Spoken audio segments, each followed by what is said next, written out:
راستي أبا تشتكي قالكي قرنقة أو قالكي خوشة چنكو يا راستي يعني ناسنا ماما زماني ميا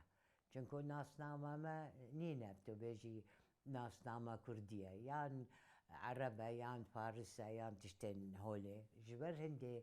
از يعني قوتنا من بومرو بمي باكور شكرا ماخو او تركي بردن ايدي وزماني خو هيم ببن چنكو ابا ناسنا ماما يعني وقت چاو زانين ام كردن ام زماني خو تاخبن ابا تشتكي قلق قرنقة وبو من تشتكي قلق خوشة كو جماعتي ما ايدي دس بيكرن زماني خو قدري زماني خو زانين كما زماني ما زماني تركي كبنترة راستا من راستا بيها زماني ما تماما اي فان شاء الله دي كم ابجارات كم ويري تركي كردي باخب اي وقت كم